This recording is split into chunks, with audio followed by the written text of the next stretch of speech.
Welcome back to the chatting average. Live on air.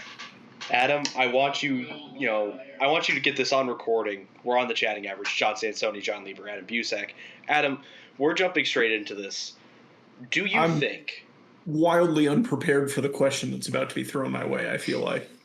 Is Albert Pujols a unanimous first ballot Hall of Famer? Yes. Unanimous? Unanimous? No. But he will be a first ballot Hall of Famer. I think there's one player in baseball history that's been unanimous. What? That's a stupid question. I think he should be a unanimous Hall of Famer. Well, Babe Ruth wasn't a unanimous Hall of Famer, dude. That's just not something this sport does. That's because they were out there. He was out there taking money from people, throwing games. The thing that we brought up with Pujols was just the fact that he played so long in Anaheim. If he had retired after 2015, probably a first ballot Hall of Famer. Well, he is a first ballot Hall of Famer. Yeah, but closer to unanimous, maybe even if he is. But just that long stretch of just poor play in Anaheim, that 2017 season, -2 WAR, with a 672 OPS, an 80 OPS plus, and a minus defensive value at first base. Like, that's an albatross on his career. Like, there's no two ways about that. That's an albatross on his career. But in my opinion, the second stint in St. Louis was great. Has left such a, and it was objectively very, very good. And I think that left such a good opinion or a good image of Pujols in so many people's minds that kind of a lot of the blight of being as bad for as long as he was in Anaheim gets a little bit swept under the rug come his Hall of Fame candidacies, first real critical review. Right. Does that make sense? Because it was, now... He got to all the milestones he needed to get to, right? All the counting stat milestones he needed to get to. And he's one of 4 players all time with 700 home runs. He's the number 1 home run hitter that was born outside of the U.S. Like, ever. Right. That's a first ballot Hall of Famer. Yeah, and I agree. Like, I think he's a first ballot Hall of Famer. I'm not trying to be like, oh, this guy sucked. Because if you say Albert Pujols was bad at baseball, you're objectively wrong. That might be one of the top 5 objective wrong statements in baseball. But one of the top 5 objective wrong statements that will be shared on this episode of the Chatting Average. Mm-hmm. With that being said, my next question is this, and this was one that was posed to me earlier this week. Is this related to the Albert Pujols This is question? related to Pujols. Do you think that by the end of his career, Freddie Freeman will be remembered as a better first baseman than Albert Pujols?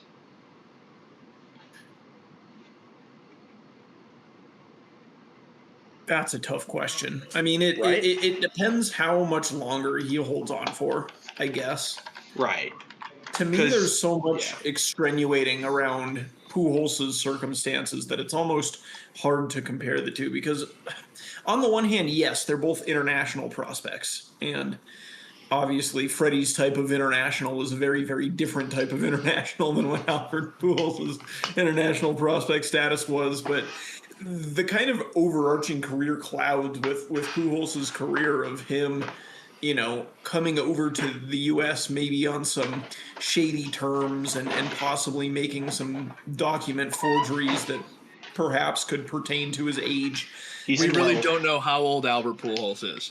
And then, that's true. Objectively, we do not know how old Albert Pujols is. And then him coming and playing like a year of junior college baseball and just lighting the world absolutely on fire, and then being a first-round pick out of JUCO. Hey, man, he went to Fort Osage High School in Independence, Missouri for a year. Yeah. the circumstances around Pujols' career are such that I think it's very hard to compare him to any sort of traditional player like Freddie. Is that fair to say? Yeah. I have a point to say. Please. In 12 years in St. Louis, Albert Pujols put up 88.7 WAR. In 12 years in Atlanta, Freddie Freeman put up 43. The answer is no. And the answer is no because it's nowhere close. With that being said, I have a question for you. Lieber, I have a question for you. Please. Is this one of those things, because little peek behind the curtain, the chatting average hosts here, the three of us, there's a little bit of an age gap between us. Not a huge age gap, but a little bit of there's age gap. Actually, there's like not at all if you like put us in a line. For me, the majority of my memory of Pujols is with the Cardinals, and I'm wondering if the majority of H's memory is with him with the Angels, and that's what's painting the difference between the two of us. I do not remember him. I feel like that's the issue.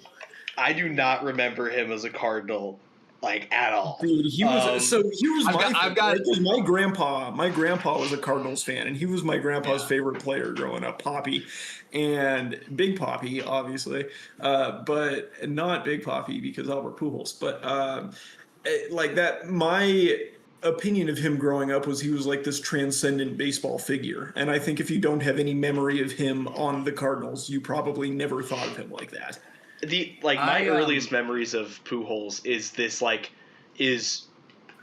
like baseball like analysts being like, are the Angels ever going to cut ties with Pujols? And like everyone like talking about how he used to be good. But I was like, I didn't have a concept of Albert Pujols as a good baseball player. The earliest time I can remember, the face that he's making. The earliest thing I can remember from the St. Louis Cardinals that I've personally experienced, and I had to like go back and retroactively, is Chipper's last game, which was that controversial infield fly rule. Oh my God! That kept the Braves out of the postseason. It was the Cardinals. They were playing the Cardinals. That's what I remember. Okay. And like you have to understand, like that's like vague. That's 2012. How old were you during the 2006 World Series? Probably 2. Oh, I was 4. Yeah, 2. Well, I was 3, but my That's memory the first World Series I have legitimate memories of. I think it helps that you guys are both fans of National League teams. So like my memories of like Albert Pujols are like, hey, that guy's really good, but we really ain't got to worry about him. Fair. until we make the World Series, and like in my collective memory, that was like the 2011 season for the White Sox and nothing else. So, but like, definitely still there, because then when you face him on the Angels and you're sitting there going, well, freaking Albert Pujols, so I really hope he doesn't like bomb a country right now in right field. Like, so when that signing was first made, first of all, it was a huge shock because nobody thought he was going to leave St. Louis in the first place. Like that was like not even on the table that he would leave St. Louis. And then him going to the Angels, it was like, oh my God, they have him and this like blooming young superstar in Mike Trout. Like, are the Angels going to be the best team in baseball for the next decade? And then nope. They were not. The craziest part about this is like Mike Trout, Shohei Ohtani, and Albert Pujols were on a team together and they didn't go to the playoffs multiple times. Like multiple times. Like this was not like a blip thing. This was habitual. No. All I have to say, we'll wrap this conversation up because there are plenty of things we have to talk about. That's the best player to ever play at Metropolitan Community College, Maple Woods in Kansas City, Missouri. Now, it is time to talk about everybody's favorite Metropolitan Community College Maple Woods graduate, Alex Cora. He didn't go there. I don't think he went there. This is a misinformation pod. So, that is true. Alex Cora. Hang on, I feel like I should just find the Jeff Passan. He played at the University of Miami. Oh, that is not Metropolitan Community College. No, I would agree. He's in the Hall of Fame for the University of Miami, even. Oh, that is not Metropolitan Community College of the Kansas City area. Jesus, man. All right. Look. Okay, I'm going to read you a tweet that was posted at 5:59 on April 25th, 2026. And then I'm going to... This is a John Lieber finds out moment. It's back. Great. Men, can you please scroll up to yesterday's text at 5:59 p.m. in the Chatting Average text group chat? We will all play ourselves. This is just after we talked about Drew Romo. So if you've seen Drew Romo, you went too far. Yeah. The tweet reads from at Jeff Passan. The Boston Red Sox have fired manager Alex Cora, hitting coach Peter Fazzi, bench coach Ramon Vazquez, and game planning coach Jason Varitek, sources tell ESPN. While the Red Sox won today, they are 10-17 and in last place in the American League East. A massive change is coming to Boston. At 5:59 on April 25th, 2026, John Lieber sent a text saying, "Holy shit, scorched earth Red Sox." I follow by saying, "Whoa, not game planning coach Jason Varitek." And then 9 minutes later, Adam Busak responds, "What did I miss? Would you like me to fill in what was happening in these 9 minutes?" Please. Because outside of my bounds, outside of my main job, shall I say, of being the co-host of the Chatting Average, I have a side job where I work for the Daily Sentinel, which is a newspaper out in Grand Junction. And in my capacity with the newspaper, I was actually working on a baseball story of all things. There is a story which has not yet been released. It probably is going to be held until Tuesday or Wednesday, regarding a local high school baseball player, or a former local high school baseball player, who is now signing a professional contract with a major league farm system. And I was on the phone with this gentleman for the entire time that this news was being shared.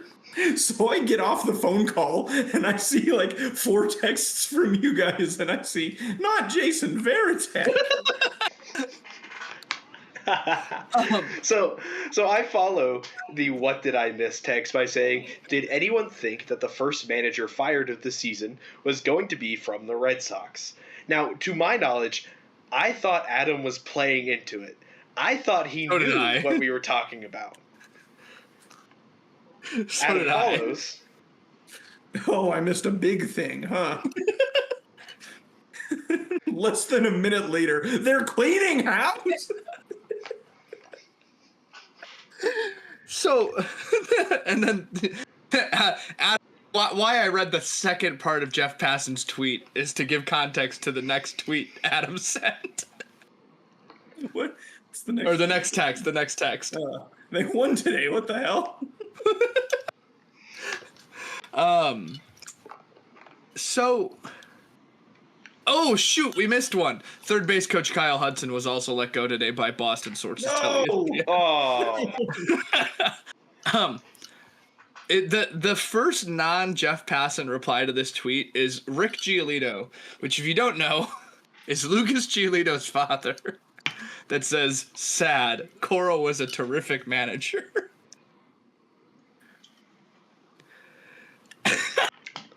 I'm sorry, I'm going to Major League Baseball players that like are super active on social media is one of my favorite tropes. I love baseball dads, dude. It's so funny. One of the next replies is "only one man for the job," and it's United States Secretary of State Marco Rubio in a Red Sox uniform. Sure. Hey, so listen, Marco Rubio doesn't have anything else on his plate right now. He's just president of 7 other countries. So, let's talk about the Red Sox here. Okay. Have to. I mean, when you clean house, I guess we do have to talk about you. Guys, they don't even know who's managing them, right? Right now, their interim manager is their AAA manager, Chad Tracy, who came up from the Worcester Red Sox. He left the dugout mid-game to the point where the towel next to him, the coffee, and his lineup card were still sitting there as of this morning. They just left it there. So this was a real scramble drill. And this was not done... Fire! This was not done in a very clean way by anyone involved with the Red Sox front office. President and CEO Sam Kennedy, the principal owner John Henry, especially Red Sox CBO Craig Breslow, who, hey, we got a lot to talk about with Craig Breslow. This guy has kind of this whole thing has been really bungled to the point where, in sort of a very like a karmically funny way, the coach bus, the chartered bus that they brought to pick up the coaches from the hotel in Baltimore, they're in Baltimore, by the way, was called coachesforhire.com. We know it means coach buses, but you just gotta book someone else at that point. Did you guys find someone else? Did you guys see That's the so picture good. of Jason Varitek giving the He's just like thumbs downing. the thumbs down? Yeah. So this and the players, if you haven't read this Athletic article from Spencer Nussbaum today, the players are really mad. Trevor Story, who has a scheduled off day today, Trevor Story's never not mad, to be fair. said it called Cora and others who were fired, quote, some of the best coaches in the world, and felt like they didn't get a fair shot. He said that the message and explanation from Craig Breslow were not satisfactory, and that he needed to talk to Breslow today. Story said he wished the clubhouse had been consulted first, but that's, quote, not the nature of the business. Garrett Whitlock said, quote, they made it very clear that we get paid to play baseball, and we need to just focus on playing baseball. ... So that's where we're at. So Jaron Duran earlier. Okay, please. This is let's talk about noted guy who's good in front of a microphone, Jaron Duran. After the start of clubhouse availability, outfielder Jaron Duran spent several minutes changing from one outfit to another as reporters hovered around his locker. This is still from Nussbaum's article. Finally, he turned around, side-eyed a reporter who asked if he had some time, and waved the back of his hand toward the horde to dismiss them without saying a word. This left 21-year-old Roman Anthony as the first player to speak to the team in the clubhouse in front of cameras. Leadership. Oh! Leadership. Okay, Ooh. I have. You know how we always talk about how like baseball's 162 games long. You can have a bad few weeks. You can Correct. like you don't want to have a bad few weeks, but you can have some. Sometimes it happens. Sometimes it happens. The Red Sox are 10-17. That's It's a it. bad month. It's a bad month. It's a bad month. It's not a terrible month. The Could be Colorado worse. Rockies are 11-16. The Philadelphia Phillies are 9-18. The Rockies are having a good month, though. The Rockies are having a good month. That's a good point. We're about to beat the Mets. We're up 2-1 at time of recording. They are, well, the Mets are 9-17. So Yeah, we'll get to the Mets. the Boston Red Sox are 8 games out of first place in the American League East. However, they're only a game and a half out of fourth, and 3 games out of third. Baseball is long, and I understand if you fire your manager in July or August after having a terrible 3 months or a terrible 4 months. Even the White Sox didn't fire Ricky Renteria Tony La Russa and Pedro Grifol until July or August. Yes, all four have been or all three were fired in a season, I believe. Actually, I don't think Ricky was, because Ricky's boys don't quit. But the other two, well, Tony La Russa died and they put him back together, and I think they made him Joe Biden. But I'm pretty sure Tony La Russa's still out there managing somewhere. They have him in an old lot. It's like the Field of Dreams lot. He's out there having an argument with the fake umpire that he can't actually see. They got him out there managing a Piggly Wiggly in South Carolina. Jesus Christ. And but he's running out of mound visits, I'll tell you what. He's gone up to the bagger too many times. It's so early. And here's the thing. When we talked about the Red Sox this year, when we talked about the NLE, or the American League East, sorry, the Red Sox were that team that we were like, this team could be very good, and they are not very good right now. But I can't comprehend firing everyone. Everyone. You literally called up your AAA manager. Guess what, guys? The AAA manager is only 14-11. I mean, does the record of your AAA team no, not really at all matter? No, not at all. But but you had to about it, right? To hey, me, buddy, we're gonna fire every single person on this major league coaching staff. We're gonna need you to get on Coaches for Hire and take the bus up.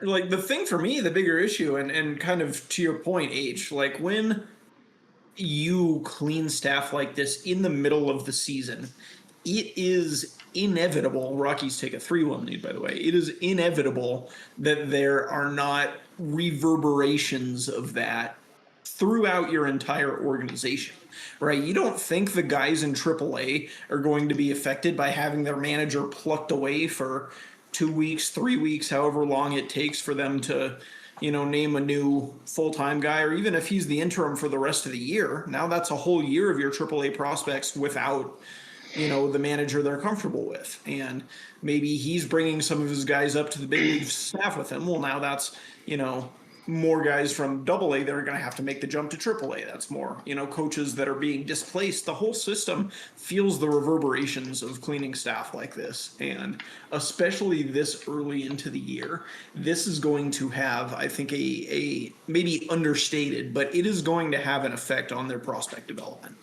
And I just don't really I haven't watched the Red Sox a lot, mostly because they're 10-17. But the chatting average will have a hands-on eyewitness experience of watching the Red Sox within the next 3 weeks. So unfortunate. Very unfortunate. Was really excited to see Alex Cora manage, and also Kyle Hudson coach third. But I just why didn't you just fire the hitting coach? Hey, let's see if we can get a new face in here. See if that works. Breslow declined to comment when asked if Cora was given the option to change his staff and continue coaching. So he wasn't. That tells me he wasn't given the option, and they were just all told they were fired. Correct. So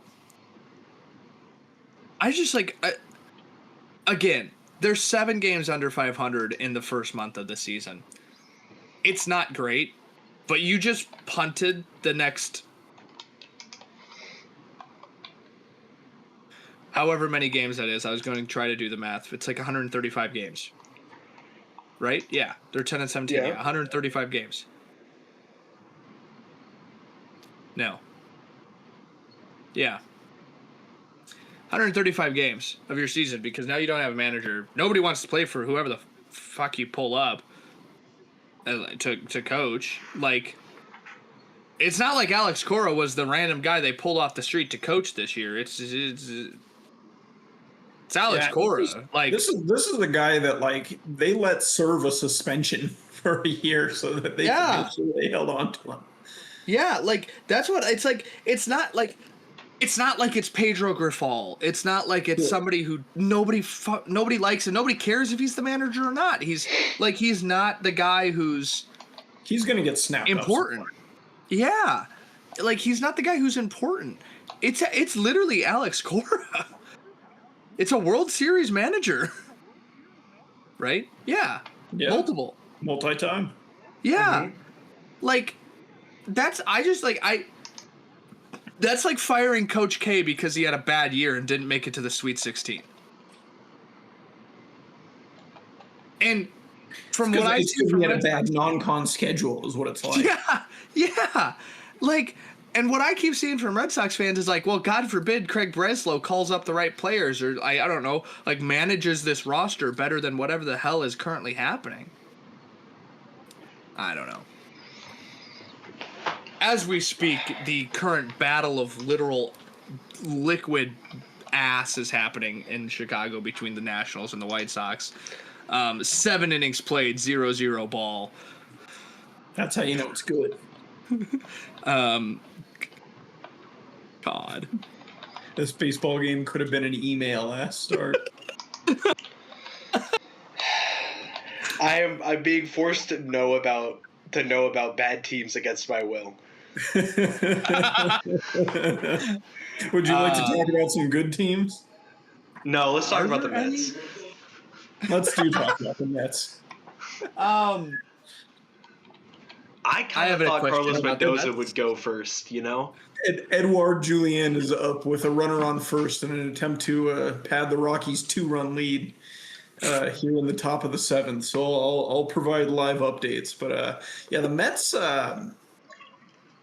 nothing has worked for them. Have they tried like unplugging the offense and plugging it back in? Look, no, I don't tried that. Their cleanup hitter today. Today being Sunday the 26th, is first baseman Mark Vientos. First baseman Mark Vientos, cleanup hitter.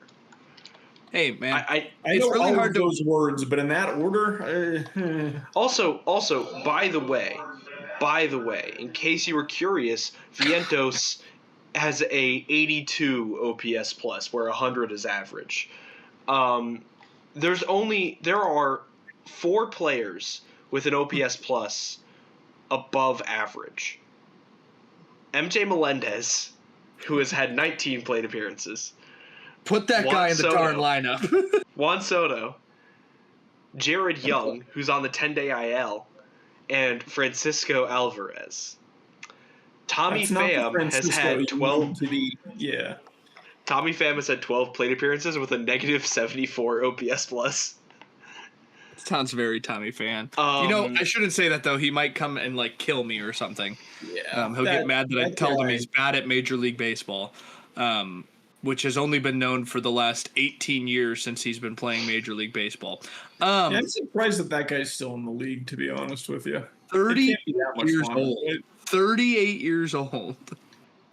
Who wants 38-year-old Tommy Pham around? It's not like he's a good hang. Anyway, sorry, go ahead. Guys, it is hard to win games when your star player in Francisco Lindor is currently hurt. Your gigantic, huge offseason get of Jorge Polanco is also on the 10-day IL. And if you're not playing MJ Melendez, what are you supposed to do as an offense? Listen, the guy can play every position because the Royals believed in him too much. Put that man in, please. Look. Marcus Semien, let's take a look. Okay. Normal Marcus Semien numbers. That is to say, can't swing the bat, but boy, is he a defensive second baseman. My favorite thing about Marcus Semien was like... Has anyone said that before? In 2021, he was like, let me sign this short deal and just go play for Toronto. Literally short deal, 1 year. Put up 7.1 WAR and everybody went, he's finally figured it out. This will be great. Yeah. Time to re-sign him. Craig Kimbrell has pitched 4 1/3 innings for this Mets team. Craig Kimbrell is 37. going on 38. He has a 69 ERA plus with a 6.23 ERA. He's given up 5 hits, 3 home runs. Or no, 3 earned runs, no homers. No homers, 2 walks, 4 strikeouts. And he's throwing like 89. Get that man on the Braves. He was. He got 3 batters faced and then they DFA'd him. Put that man back on the Braves. No. Do not.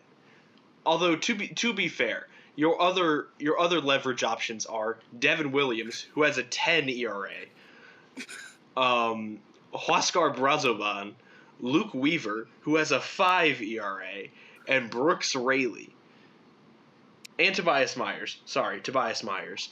Like, do you hear these names I'm saying? This is a team with like a $250 million tied up in like 2 or 3 players. I got a question. What's Steve Cohen doing? Because isn't this normally the Potatoes fan base? Isn't this complaining normally on Twitter? Wait, Adam, what did you say? I said tweeting passive aggressively at his own fan base. I thought you said spying on his fan base, and I was like, no, that's James Dolan. We made sure we checked that one. We know. We're aware of this. On next week's episode of John Lieber Finds Out, he'll steal everything Pablo Torre did and tell you guys that story. Not only are we ripping off everything that Cespedes Barbecue does with this podcast, now we're ripping off Pablo Torre. All originality is dead. You should watch a cheap, watered-down swill copy of it. Welcome back to the Chatting Average. Here's the thing too with their hitting woes for the Mets. Here's my last thing I'll say. It's like it's not like you have help waiting in the wings. Your top prospect is Carson Bench. He's up with the big league squad. He's been up all month. He's got like a 47 WRC plus, dude. He's been so bad.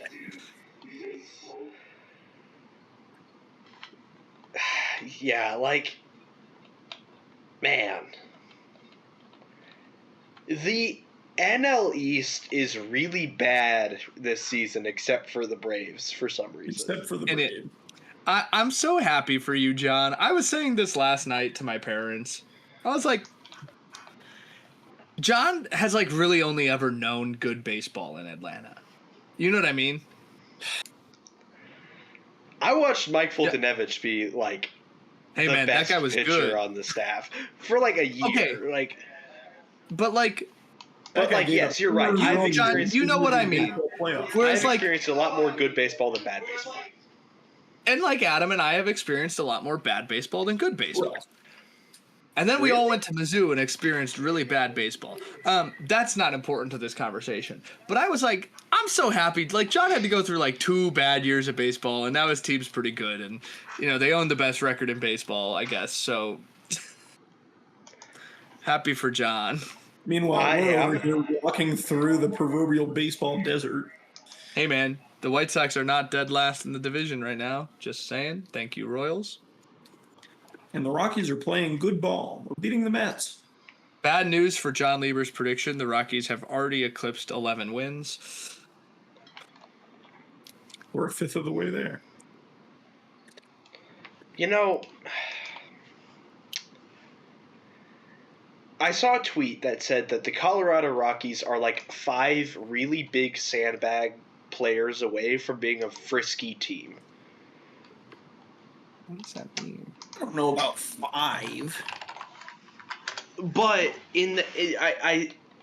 what I mean by that is that there are some players on this team that could be really fun in a vacuum on any other team. Like, oh, these are young and undervalued, overperforming players. But you're also saddled with really underperforming players in some other aspects.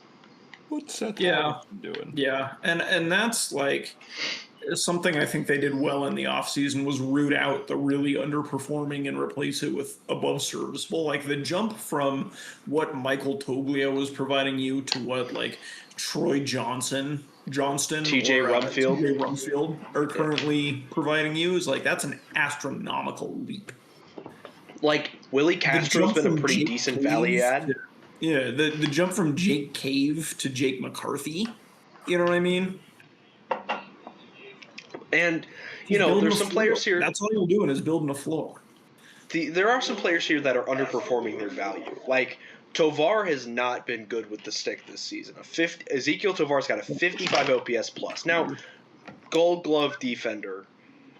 You're not gonna move him off a shortstop because outside of your standard rest days where you could probably slide Castro over, like, he's your best shortstop on most days. He's not providing you necessarily the best value, but also, like, Mickey Moniak is just an insane defensive player right now. Or offensive player. He's got a 172 OPS plus, a 712 slug. You don't just do that. He's somebody that, if they're smart, they'll package at the deadline for a pretty decent prospect package.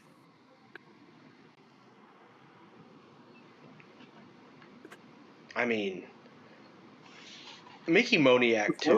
With as well as he's playing to start the year, like that could be a DH candidate for a playoff team.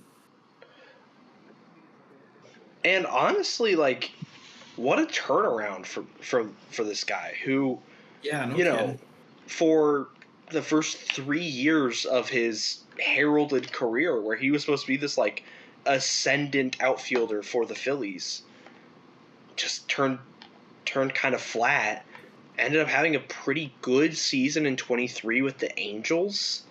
Then regressed a bit to the mean. Then coming over to Colorado was back to that pretty good last year and has just exploded this year. He's just under 1 WAR already. I mean, that is one thing impressive. That the Rockies, I'll say, historically as a franchise have been very good at, is juicing the last little bit of star power off of somebody in their second or third act, right? Whether it be, in this case, Moniak, or I think the most obvious recent example was a guy like C.J. Cron. Before that, maybe a Daniel Bard. Like, these are not guys that are going to be stalwarts in the league after their tenure with the Rockies, but the Rockies have a way of making guys serviceable that they find on the scrap heap, which is pretty impressive, and I think would get a lot more recognition if it weren't for how horrible everything else their organization currently is.